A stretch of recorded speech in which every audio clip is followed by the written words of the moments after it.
Hey, what is happening, guys, and welcome to the first episode of the Mullins Muster Podcast. We're super excited to be here with you today, and we hope that we can add some value to you, your teams, and your organizations. This is our first episode, so if we do add that value, we ask that you leave a rating and review and that you share it with as many people as possible so we can add value to others as well. So we're going to go ahead and dive right in. We're getting right into the power of thank you. Oftentimes within any type of business or organization, the business leaders are always asking, what's the return on investment? What is the return on investment? And that could be for anything that you're doing. If you're putting time and effort or money into something, into a project, you want to know what the return on investment is. Well,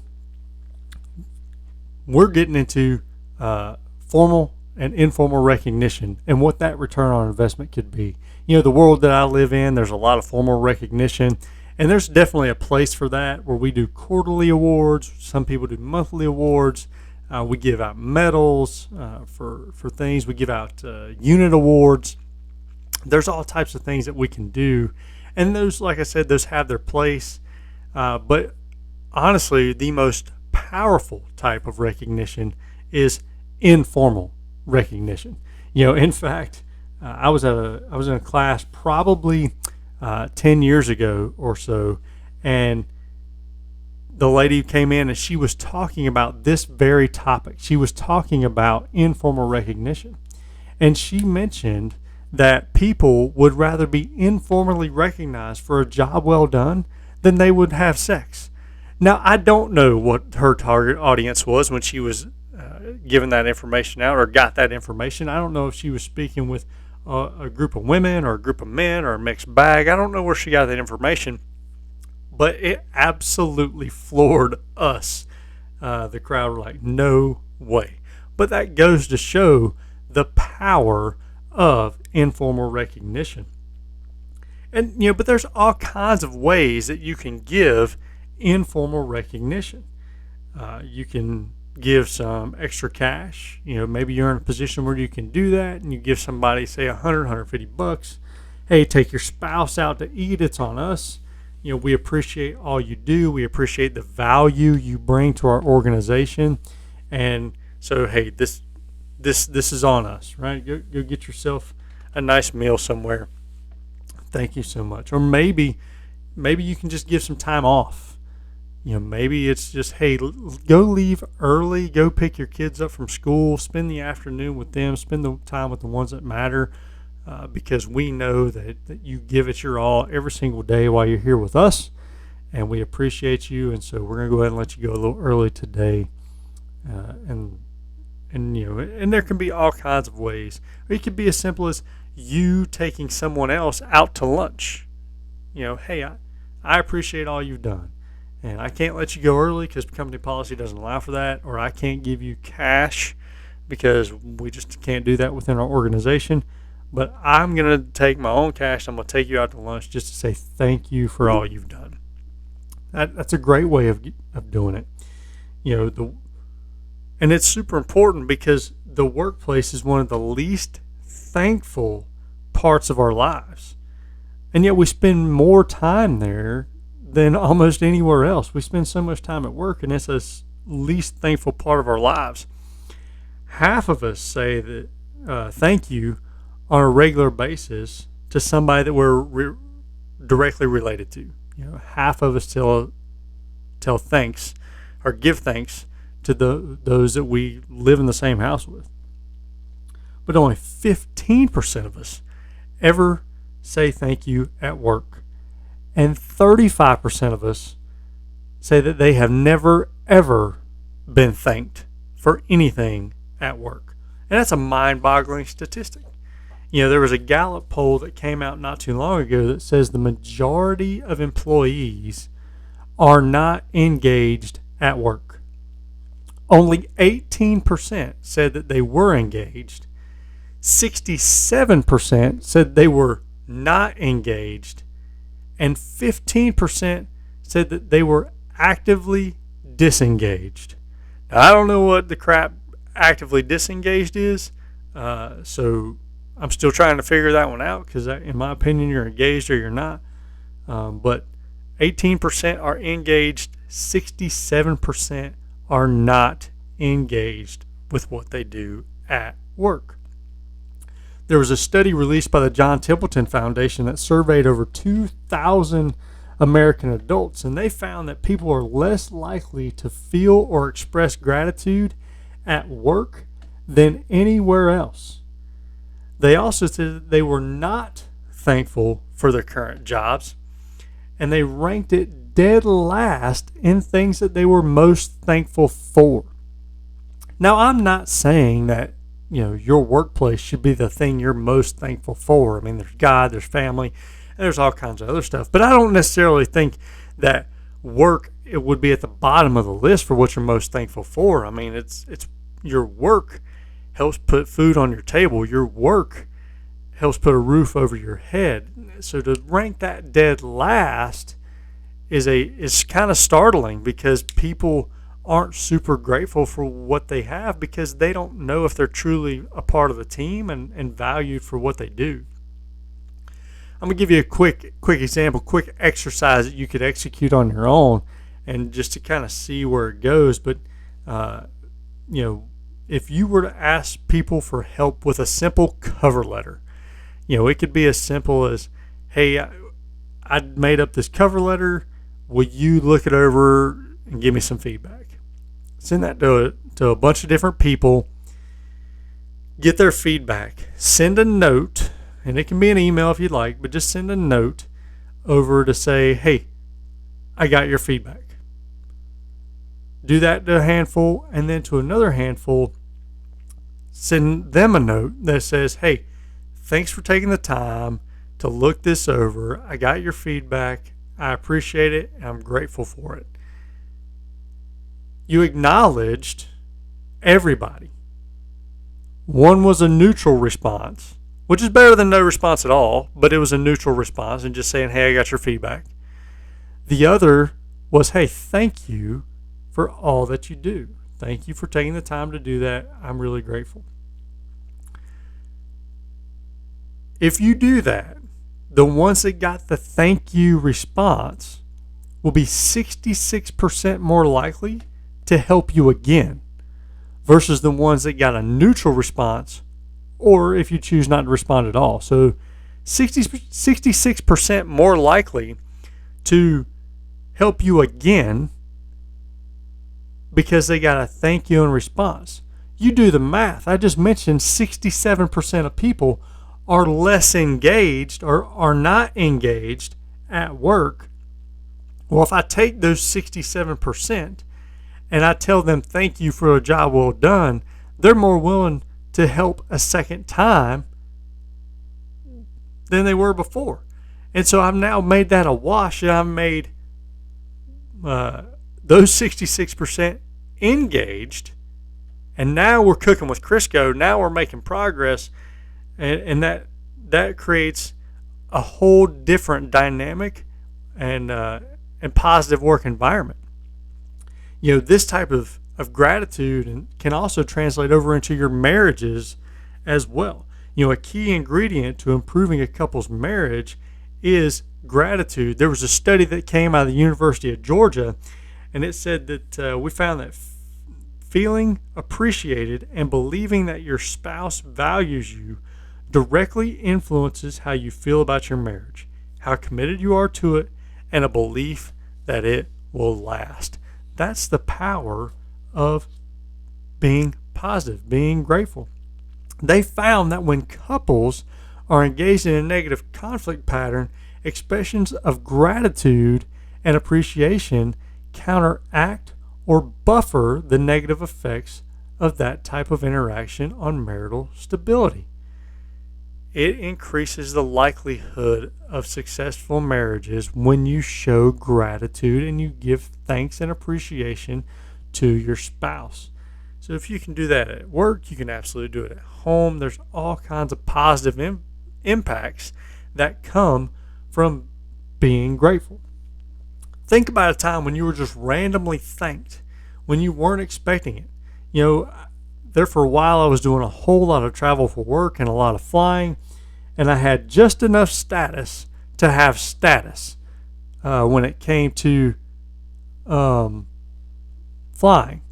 And so one day I got on a plane, and the flight attendant came over, and she just walked up and said, "Hey, thank you for being a frequent flyer and for flying with us and for choosing our airline." And I was completely caught off guard by it. I was not expecting it, but I was appreciative for the fact that she had a list, a sheet of paper with people who had status on their airline and where they sat, and she was just going around telling all of them thank you. And that's a small token. And, like I said, I was grateful for the fact that they were willing to do that.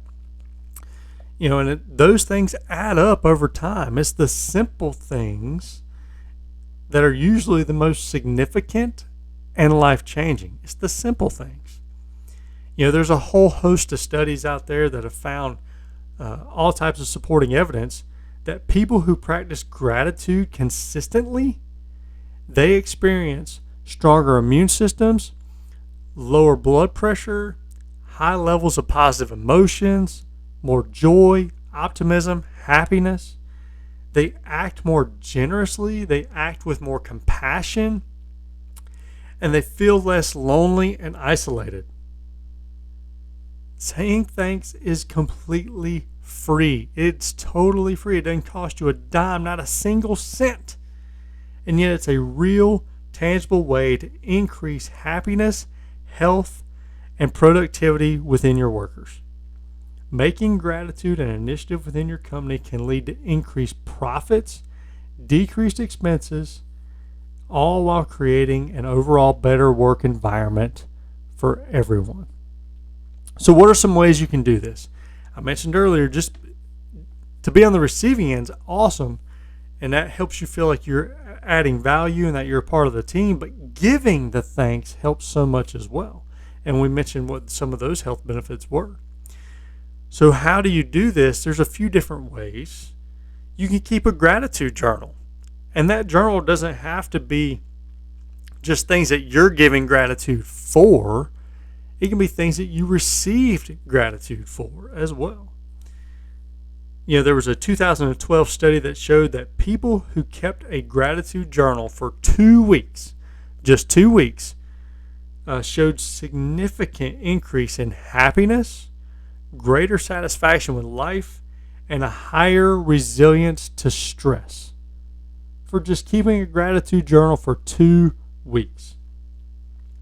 Change your language up a little bit. Start using words that show appreciation. Things like givers, blessings, blessed, fortune, fortunate, abundance.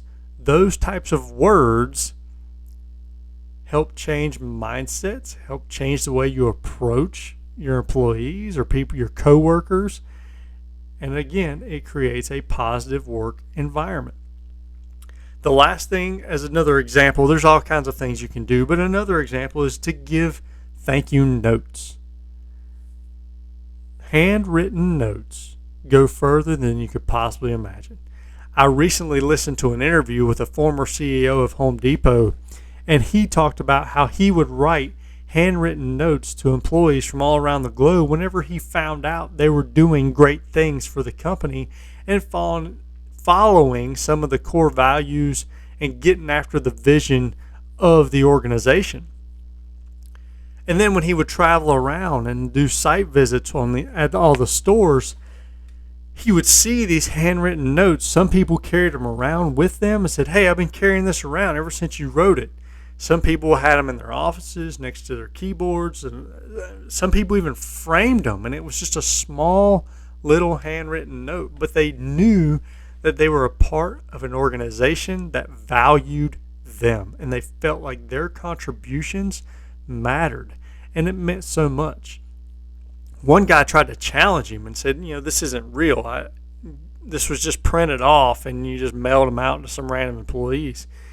So he took it from him, went over to some water, ran it under some water, and the ink bled off the note.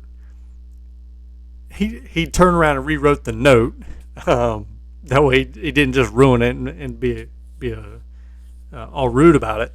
But he did rewrite the note. But that right there showed the guy, hey, no, this is for real. And I appreciate all you've done. And this got back to me because you're doing amazing things. And the guy was all in at that point. Like, he knew that he was doing great things, and he wanted to continue to contribute to a great organization that they were trying to make there within Home Depot. You know, there was a great conversation within back in the 60s and 70s between two legendary college basketball coaches, Dean Smith and John Wooden, and they talked about how important it was to thank teammates and to make sure everyone felt like they were part of the team. And so and if you watch basketball at all now, you see this really at all levels for the most part, from high school up, even into the pros. People point at each other. So if somebody gives you a good pass and you're able to score off that pass, you point to the passer to tell him thank you. And Dean Smith was so adamant about pointing to the passer to ensure that he knew that he was valued and that he knew he was a part of the team, that he made his players do it in practice all the time. And if they did not point to the passer and make sure that they knew that they were appreciative of that pass so they could score, Dean Smith put them on the line and they ran wind sprints. It was that important because, yeah, the one who made the assist, who gave the pass, he doesn't get credit for the points.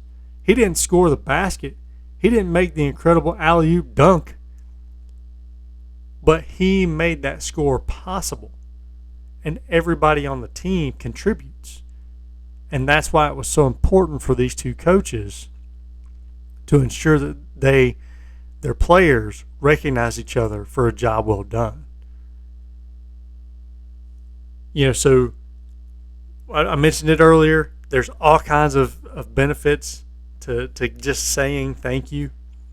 You know, for the one giving thanks, the thanker, it produces positive emotional state. It increases a sense of well-being. It triggers feel-good hormones. It reinforces the virtuous cycle in your brain. The ones on the receiving end, the thankee, they feel higher levels of self-worth. They trigger greater desires to help the thanker. It triggers helpful behaviors towards others. It makes them feel appreciated and that they're needed. And it makes them feel more socially valued. So let's review real quick. The return on investment is huge when it comes to informal recognition and saying something as simple as thank you. That return on investment can get up to 2/3 of your workforce engaged in their work. And when you do that, that'll increase your profits, decrease expenses, and create an overall better place to work. And you can do so by keeping gratitude journals, using positive words such as blessings, blessed, fortunate, etc., and writing a simple thank you note. Doesn't have to be long. It doesn't have to be several pages. Just a quick little note, handwritten, given to somebody else to say thanks goes so far. Today's Bible verse comes from Matthew 23:12, and it says, "For those who exalt themselves will be humbled, and those who humble themselves will be exalted." There's no greater way to humble yourself than to say thank you to those around you and who contribute to making your organization an outstanding place to work and a place that they're grateful and thankful to be at. Hey, thanks so much for all your time, guys. It's been an absolute blast, and we're looking forward to keeping this train rolling. If we've added value to you, please share with others, leave a rating and review, and we'll see you next time. Take care.